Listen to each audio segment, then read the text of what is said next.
नमस्कार, आप देख रहे हैं न्यूज वन इंडिया। मैं हूं आपके साथ कीर्ति बिंदल और बुलेटिन का आगाज बड़ी खबर के साथ कर रहे हैं। कांग्रेस नेता राहुल गांधी को 2 साल की सजा हुई है। मानहानि केस में सजा का ऐलान किया गया है। मोदी सरनेम केस में 2 साल की सजा हुई है। सूरत सेशन कोर्ट ने सजा सुनाई है। आईपीसी 500 के तहत राहुल को 2 साल की सजा हुई है। राहुल गांधी की सदस्यता भी जा सकती है। मामले में राहुल गांधी को जमानत तो मिल गई है 15,000 के निजी मुचलके पर, लेकिन राहुल गांधी की मुश्किलें अब बढ़ गई हैं। तो बड़ी खबर आपको बता रहे हैं, आईपीसी की धारा 500 के तहत राहुल को 2 साल की सजा हुई है। राहुल गांधी की सदस्यता भी जा सकती है। तो ये नियम है कि अगर 2 साल की सजा हो तो विधायकी पर खतरा आता है और 15,000 के निजी मुचलके पे हालांकि जमानत मिल गई है, लेकिन क्या राहुल गांधी की सदस्यता रहेगी जारी, ये भी सबसे बड़ा सवाल है। कांग्रेस नेता राहुल गांधी को 2 साल की सजा, मानहानि केस में सजा का ऐलान किया गया है और मुश्किलों में है राहुल गांधी। बहरहाल क्या फैसला लिया जा सकता है आगे, ये भी जानना बहुत महत्वपूर्ण। सूरत सेशन कोर्ट ने इस पर सजा सुनाई है और 15,000 के निजी मुचलके पर जमानत मिली है। राहुल गांधी को 2 साल की जेल, लेकिन तुरंत बेल भी मिल गई। मोदी सरनेम पर बयान केस में सूरत कोर्ट का यह फैसला है। ये 4 साल पुराना केस है जिसमें सुनवाई हुई और राहुल गांधी को 2 साल की सजा हुई है। तो आपको बताएं कि मोदी सरनेम वाले केस में सूरत कोर्ट ने दोषी करार दिया राहुल गांधी को। दरअसल राहुल गांधी ने 2019 में कर्नाटक में एक रैली में बयान दिया था कि सभी चोरों का सरनेम मोदी क्यों होता है, और इस बयान के खिलाफ सूरत कोर्ट में मानहानि का केस दर्ज किया गया था। कोर्ट ने इस मामले में सभी दलीलें सुनने के बाद 17 मार्च को फैसला सुरक्षित रख लिया था। कांग्रेस सांसद राहुल गांधी को मोदी सरनेम वाले केस में सूरत सेशंस कोर्ट ने गुरुवार को दोषी करार दिया है। कोर्ट ने दलीलें सुनने के बाद 2 मिनट के भीतर राहुल गांधी को 2 साल की सजा सुना दी। हालांकि कोर्ट ने सजा पर 30 दिन की रोक लगाते हुए उन्हें तुरंत जमानत भी दे दी है। राहुल गांधी को आईपीसी की धारा 499 और 500 के तहत दोषी करार दिया है। तो आपको बताएं कि 2019 में कर्नाटक में एक रैली में बयान दिया था कि सभी चोरों का सरनेम मोदी क्यों होता है। इस बीच एक बड़ी खबर आपको बता रहे हैं, दिल्ली से बड़ी खबर। राहुल गांधी को केजरीवाल का साथ। सूरत कोर्ट के फैसले पर केजरीवाल ने भी ट्वीट किया है। गैर बीजेपी नेताओं और पार्टियों को घेरा जा रहा है, अदालत का सम्मान फैसले से असहमत।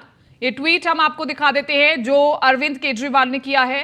गैर बीजेपी नेताओं और पार्टियों पर मुकदमे करके उन्हें खत्म करने की साजिश हो रही है। हमारे कांग्रेस से मतभेद है, मगर राहुल गांधी जी को इस तरह मानहानि मुकदमे में फंसाना ठीक नहीं। जनता और विपक्ष का काम है सवाल पूछना। हम अदालत का सम्मान करते हैं पर इस निर्णय से असहमत हैं। ये अरविंद केजरीवाल की ओर से कहा गया है। तो आपको बताएं कि ये बयान हालांकि नीरव मोदी के लिए किया गया था, लेकिन पूरी मोदी सरनेम को लेकर के बयान देना, इस पर मानहानि का केस दर्ज किया गया। पूर्णेश मोदी ने मानहानि का मामला दर्ज करवाया था। 2019 में राहुल गांधी ने कर्नाटक में एक रैली की थी और वहीं पर कहा था कि चुनावी रैली में राहुल गांधी ने यह बयान दिया था। तो आपको बता दें कि पूर्णेश मोदी ने इस पर मानहानि का मामला दर्ज किया और इस केस में सुनवाई हुई है। 2 साल की सजा हुई है। तो आपको बताएं कि पूर्णेश मोदी कौन है। राहुल गांधी को केजरीवाल का साथ मिला है और इसी के साथ साथ आपको बताते चले, केजरीवाल ने बाकायदा ट्वीट किया है राहुल गांधी के समर्थन में। उन्होंने कहा कि बेशक हमारा कांग्रेस के साथ मतभेद हो, लेकिन जिस प्रकार से गैर बीजेपी नेताओं और पार्टियों पर मुकदमे करके उन्हें खत्म करने की साजिश हो रही है, हमारे कांग्रेस से मतभेद है, मगर राहुल गांधी जी को इस तरह मानहानि मुकदमे में फंसाना ठीक नहीं है। जनता और विपक्ष का काम है सवाल पूछना। हम अदालत का सम्मान करते हैं पर इस निर्णय से असहमत हैं।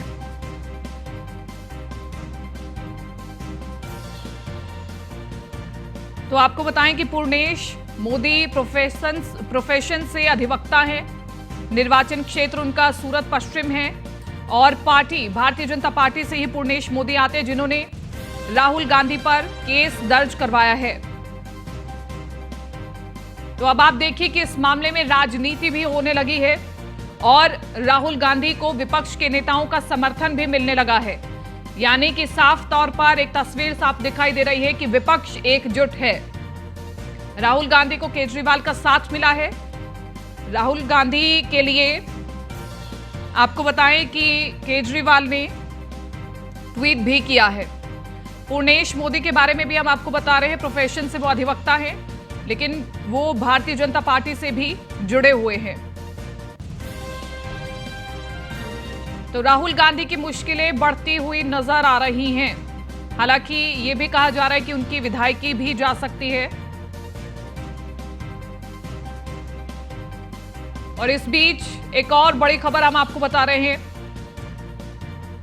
राहुल गांधी की सजा पर डिप्टी सीएम ब्रिजेश पाठक का भी बयान सामने आया है। आपको बताएं कि डिप्टी सीएम ब्रिजेश पाठक ने यह कहा है कि मामला गंभीर होगा तभी कोर्ट ने फैसला लिया होगा और नियम कानून का पालन सभी को करना है। सभी इक्वल हैं, कानून के नाते सभी इक्वल हैं। संविधान और न्यायालय का सम्मान सभी लोग करते हैं। राहुल गांधी की सजा पर डिप्टी सीएम ब्रिजेश पाठक का बयान। पहले केजरीवाल का बयान ट्वीट किया गया राहुल गांधी के समर्थन में, और फिर उत्तर प्रदेश के डिप्टी सीएम ब्रिजेश पाठक का बयान। नियम कानून का पालन सभी को करना है। तो आपको बताएं कि राहुल गांधी ने कहा था में आयोजित हुई एक रैली में सभी चोरों का सरनेम मोदी क्यों होता है, और इसी को लेकर के पूर्णेश मोदी ने मामला दर्ज करवाया था। तो सेशंस कोर्ट की ओर से फैसला सुनाया गया और 2 साल की सजा सुनाई गई। हालांकि तुरंत ही बेल भी मिल गई है राहुल गांधी को। इस बयान को लेकर के बीजेपी विधायक पूर्णेश मोदी ने उनके खिलाफ गुजरात की एक अदालत में मानहानि का केस दायर किया था।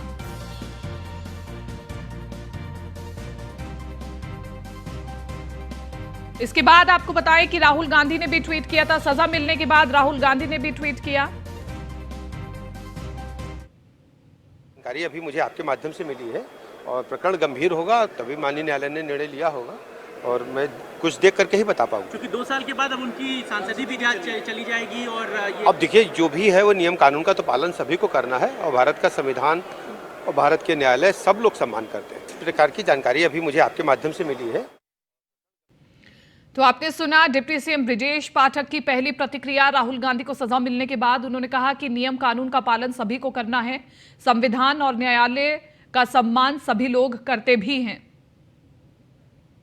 हमारे साथ पीयूष तिवारी ज्यादा जानकारी के साथ संवाददाता फोन लाइन पर है। पीयूष तिवारी, जैसे ही राहुल गांधी को सेशंस कोर्ट से सजा सुनाई गई 2 साल की, अरविंद केजरीवाल का भी उनके समर्थन में बयान आया और डिप्टी सीएम ब्रिजेश पाठक ने भी कहा कि संविधान और कानून सबके लिए सम्मान है, सबके लिए सम्मान करना बहुत जरूरी है, नियम और कानून सबके लिए समान है।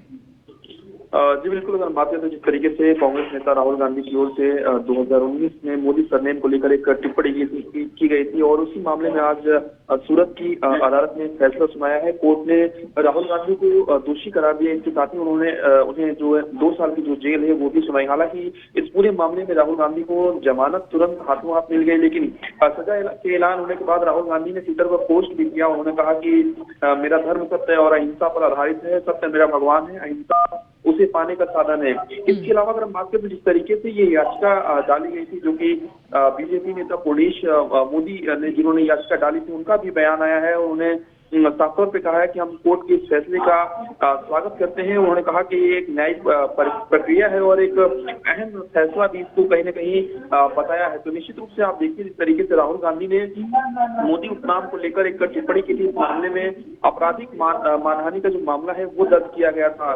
इसके साथ ही अगर हम बात करें तो जिस तरीके से आज की अगर हम बात करें तो आज जो गुजरात प्रदेश कांग्रेस के अध्यक्ष हैं या तमाम जो कांग्रेस के वरिष्ठ नेता हैं वो भी कहीं न कहीं सूरत में मौजूद हैं राहुल गांधी के साथ। ठीक है पीयूष, हम लौटेंगे आपके पास और आपसे और अधिक जानकारी लेंगे। दिल्ली से अगली बड़ी खबर आपको बता दें, बीजेपी ने सांसदों के लिए जारी किया व्हिप। सांसदों की लोकसभा में मौजूदगी के लिए व्हिप जारी किया है। अहम विधेयकों को पारित कराने के लिए व्हिप जारी किया गया है।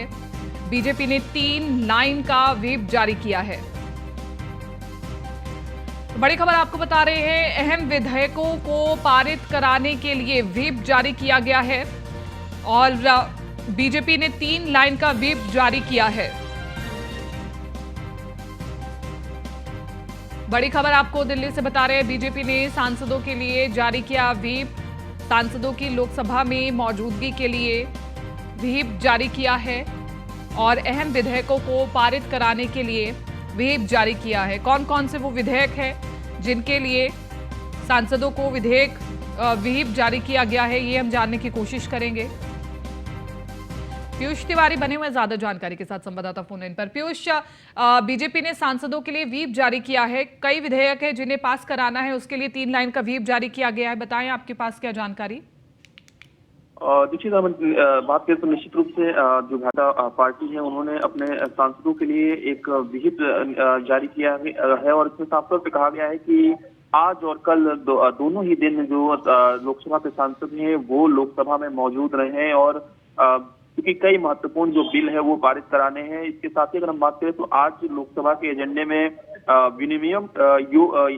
विनियोग विधेयक लगाया गया है। इसके अलावा संभावना यही बताई जा रही है कि बजट और वित्त विधेयक जो है वो भी पारित कराया जाएगा। इसके अलावा करीब 5 मंत्रालयों की वित्तीय अनुदान वाली मांगों को चर्चा और उससे पारित भी करवाना लोकसभा के एजेंडे में है। तो निश्चित रूप से व्हिप जो है वो जारी किया गया है और सांसदों को कहा है भारतीय जनता पार्टी ने खासतौर पे अपने कि वो लोग जो है वो लोकसभा की कार्रवाई में सम्मिलित रहे। खासतौर पे आज और कल की बात करें तो क्योंकि बजट का जो दूसरा चरण है वो 6 अप्रैल तक ही चलना है।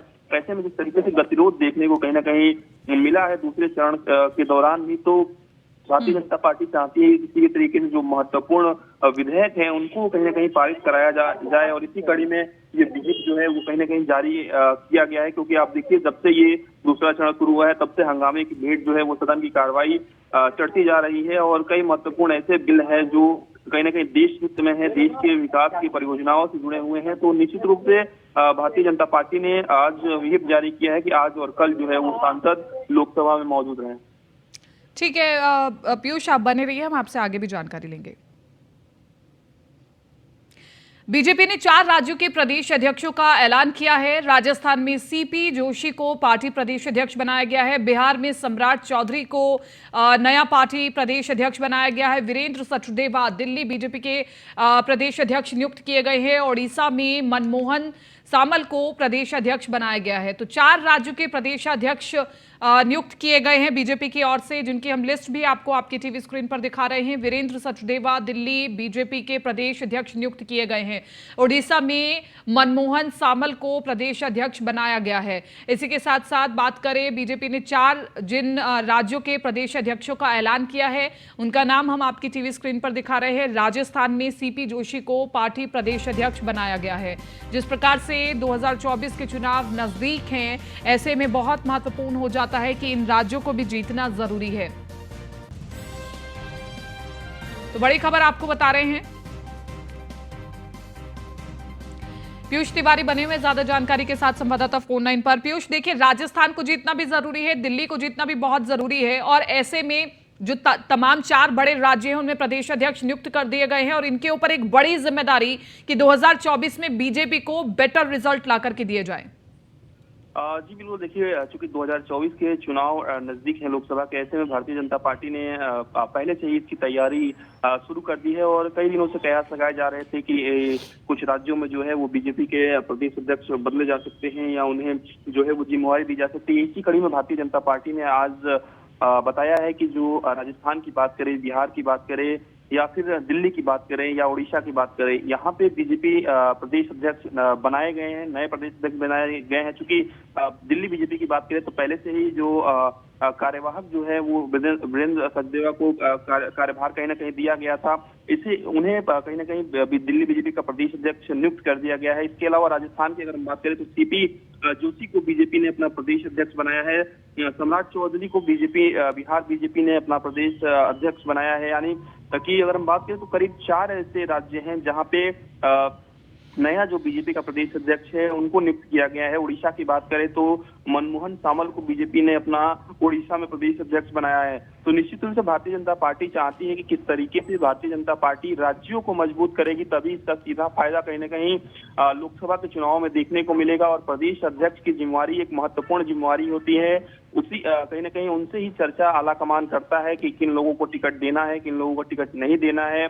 क्या कुछ सांसदों का पहले का रिकॉर्ड रहा है, रिपोर्ट कार्ड क्या वर्तमान में है, उसके लिए क्या कुछ अभी खासतौर पर उनके लोकसभा क्षेत्र में स्थिति बनी हुई है। तो एक रिपोर्ट कार्ड भी दिया जाता है इन जो अध्यक्ष बनाए गए हैं, इनसे रिपोर्ट भी लिया जाएगा कि क्या कुछ स्थिति है, किस तरीके से समीकरण सेट करना है। तो काफी महत्वपूर्ण जो जिम्मेवारी है कहीं ना कहीं बिल्कुल बहुत महत्वपूर्ण जिम्मेदारी इन चारों प्रदेश अध्यक्षों के रूप ऊपर रहेगी आगे आने वाले लोकसभा चुनावों में। बहुत बहुत शुक्रिया तमाम इस जानकारी के लिए।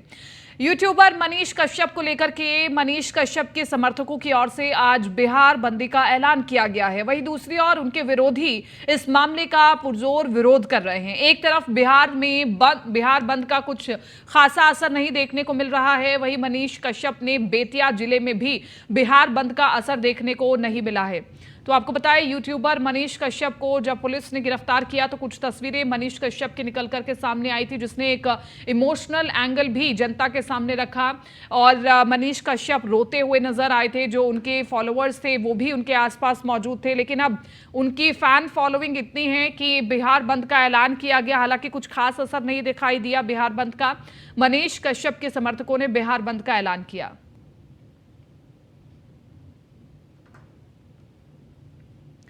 तमाम तस्वीरें आपके सामने हम रख रहे हैं। और यूट्यूबर मनीष कश्यप की गिरफ्तारी पर फैंस नाराज हैं। और देखिए कि किस तरह से प्रदर्शन किया जा रहा है। बिहार बंद का ऐलान किया गया, हालांकि बिहार बंद का कुछ असर नहीं दिखाई दिया। और आपको बताएं कि जगह जगह टायर जलाए गए सिंबॉलिक तौर पर।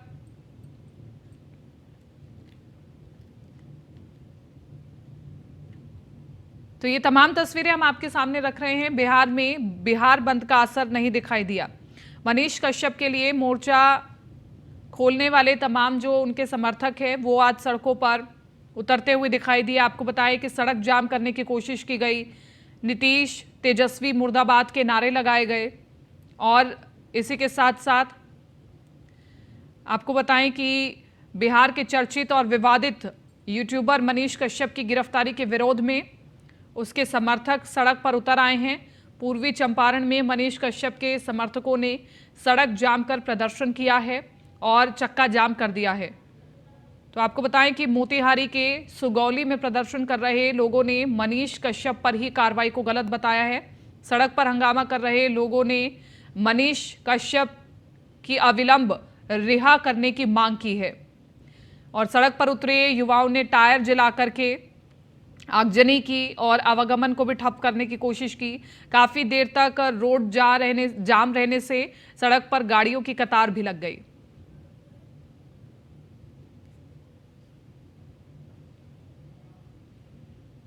फिलहाल इस बुलेटिन में मेरे साथ इतना ही। दीजिए इजाजत, नमस्कार।